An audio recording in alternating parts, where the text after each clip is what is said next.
Bonjour, je voulais vous raconter très vite fait un bref résumé de mon histoire en tant que témoin de Jéhovah et ce qui s'est passé avec ma famille. Donc, moi, j'ai connu ce que l'on appelle malheureusement la vérité à New York. J'ai déménagé à New York il y a 22 ans. En fait, j'étais dans le théâtre et j'ai déménagé à New York pour continuer ma carrière de théâtre. J'ai fait du théâtre pendant 2 ans avant de connaître cette religion à New York. Et donc, je me suis laissée embringuer quoi dans cette religion. À l'époque, je me cherchais. Je suis devenue témoin de Jéhovah. Et je me suis fait baptiser en 96, en avril 96. Ma mère et ma tante, j'ai grandi donc avec ma mère et ma tante. Mon père est décédé d'un accident de voiture quand j'avais seulement 5 ans. J'ai grandi avec ma mère et sa sœur qui habitaient avec nous parce qu'elle était célibataire. Donc ma mère et ma tante ont connu la vérité à peu près en même temps que moi et se sont fait baptiser en décembre de 96, de la même année donc. Et en 98, en août 98, mon frère s'est lui fait baptiser. En ce qui concerne moi et ma mère, on n'a jamais eu les œillères, comme on dit en français, bien qu'on était témoins, on parlait souvent des choses qui nous plaisaient pas. Il y avait toujours des petites choses qui nous plaisaient pas. Moi personnellement, le problème du sang, le fait qu'on peut accepter un peu de sang, mais pas tout le sang, déjà ça sonnait très faux pour moi, parce que pour moi, si quelque chose est interdit, ça doit être interdit à 100%. Si quelque chose est pas interdit, donc ça doit être autorisé à 100%. On ne peut pas dire c'est un peu bien ou c'est bien si tu en prends un peu, mais c'est pas bien si tu prends tout. C'est absolument ridicule. Et dans ce cas, on se rend vraiment compte qu'il n'y a aucune fondation de ça dans la Bible, absolument pas. Qu'il y ait une fondation, qu'on dise que certains textes aient une fondation pour ne pas prendre de sang du tout, d'accord, peut-être.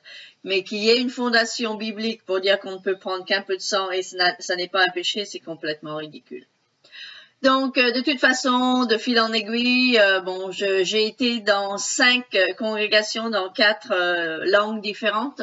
J'ai été dans 2 congrégations de langue anglaise, une congrégation de langue espagnole, une congrégation de langue française et ma dernière congrégation était coréenne. Donc, grâce à cette religion, moi, j'ai appris 2 langues. Donc, l'anglais, je le savais déjà. Le français, c'est ma langue maternelle. Mais j'ai appris l'espagnol que je parle complètement couramment. Je suis d'ailleurs devenue un interprète à un moment donné de ma vie anglais-espagnol grâce à l'espagnol que j'avais appris et quelques cours que j'ai pris d'interprète. Mais c'est vraiment grâce au fait que j'avais vraiment bien appris l'espagnol parce que j'étais dans cette congrégation pendant 2 ou 3 ans. Et j'ai même donc appris le coréen. Bon, mon coréen est pas bon du tout, mais bon, je connais l'alphabet coréen, je peux lire le coréen. Et mon parler n'est pas bon du tout parce que c'est une langue très difficile. Et je suis restée dans cette congrégation à peine 2 ans, donc je sais ce que je sais. Mais bon, au moins ça m'a servi à moi qui adore les langues, bon, apprendre des langues, connaître des cultures différentes. Mais au bout de 10 ans, je me suis rendu compte que j'avais plus envie de faire partie de cette religion, quoi. Je voyais trop de choses qui ne me plaisaient pas et la chose la pire pour moi, c'était le manque d'amour. Et ce que les témoins n'arrêtent pas de vous rabâcher quand vous dites « Mais pourquoi il fait ça, lui? Pourquoi il fait ça? Oh, ils ne sont pas parfaits. » Bon, entre ne pas être parfait et être carrément méchant, il y a une grosse différence, ok? On sait bien qu'aucun humain est parfait dans ce monde. C'est une chose de ne pas être parfait. Moi, je ne suis pas parfaite, vous n'êtes pas parfait. Mais d'être carrément méchant, faire des méchancetés, être jaloux, dire du mal dans le dos des gens, ça passe l'imperfection. Ça dépasse l'imperfection. De pas être parfait, c'est une chose. De faire des erreurs, c'est une chose. Mais de faire des péchés sciemment, en s'appelant des gens de Dieu, non, c'est pas possible.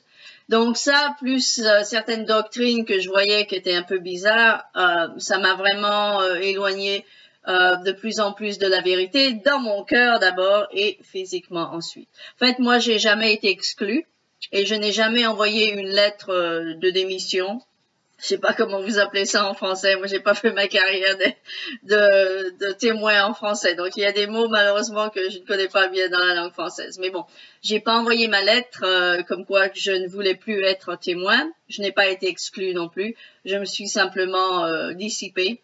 J'ai arrêté d'aller aux réunions. La dernière réunion où je suis allée, c'était en fait un mémorial. Un ancien de ma dernière congrégation, la congrégation coréenne, était décédé et c'était une personne très très bonne que j'appréciais beaucoup. Donc, par respect pour lui, je suis donc allée à son mémorial et c'était la dernière fois que je suis allée dans une réunion de témoins de Jéhovah. Donc, aussi, bon, la chose la plus grave qui me soit arrivée, c'est que ma mère est tombée malade d'une maladie que, en fait, en France, ils n'ont jamais appelé ça la maladie d'Alzheimer, mais c'est exactement la même chose. Elle a commencé à perdre la tête de plus en plus et jusqu'à ce qu'elle décède il y a 2 ans, en mars, justement, il y a presque exactement 2 ans dans quelques jours, mars 2014. Le problème, c'est que parce que mon frère ne me parlait plus, ne voulait plus voir, m'a donné très très peu de nouvelles sur ma mère quand elle était malade. Je lui envoyais des emails, il me répondait avec des photos horribles d'elle, sans me dire rien du tout. Je savais plus ou moins ce qui se passait, mais je n'avais pas tous les détails. Et la chose la plus laide qu'il ait faite, et pour moi, on ne peut pas s'appeler chrétien, on ne peut pas se dire chrétien de n'importe quelle religion, mais encore moins de la religion qui soi-disant est du vrai Dieu. On ne peut pas s'appeler chrétien quand on ne dit pas à sa sœur que sa propre mère est morte. Quand ma mère est décédée, mon frère ne me l'a pas dit. La manière dont je l'ai su, pour commencer, c'est 4 mois plus tard. Ça faisait 4 mois que j'ai su que ma mère était morte quand j'ai su que ma mère était morte. J'ai reçu un mail en mai 2014 du notaire de famille me disant que mon frère me recherchait. Donc, j'ai répondu à ce notaire, si mon frère me recherche, vous n'avez qu'à lui donner le mail que vous utilisez en ce moment, comme ça il pourra m'envoyer un mail lui-même. Et en fait, mon frère ne m'a jamais envoyé de mail. Et en juillet, le 29 juillet 2014, j'apprends que ma mère est décédée. D'abord, j'ai cru que ma mère était décédée. J'apprends que ma mère est décédée par le notaire, au fait, pas par mon frère. Donc, j'ai cru qu'elle venait de décéder. Et quel choc a été le mien quand j'ai réalisé, en recevant des papiers légaux de notaire, j'ai donc appris que ma mère était décédée depuis le 29 mars 2014. Et j'ai su qu'elle était morte le 29 juillet 2014.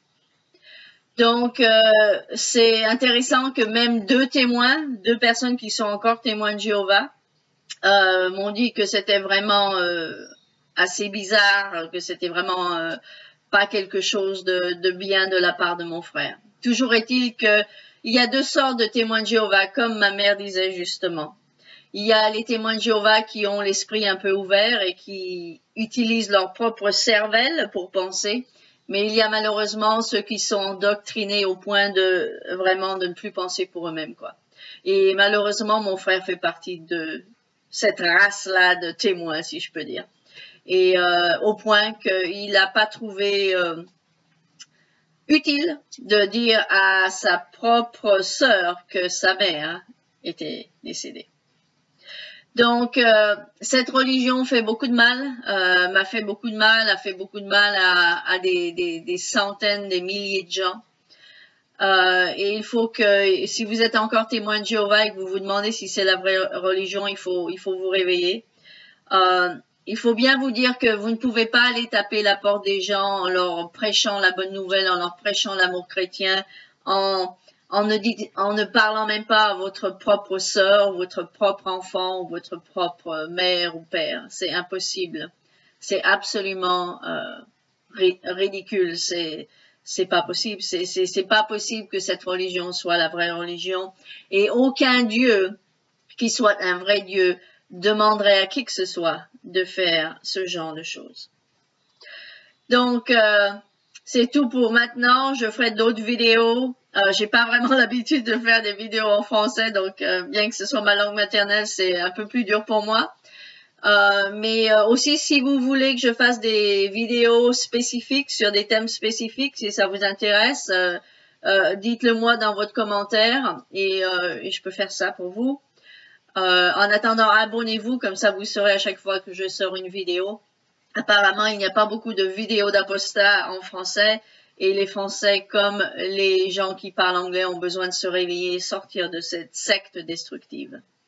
Merci d'avoir écouté et à bientôt dans une autre vidéo. Au revoir.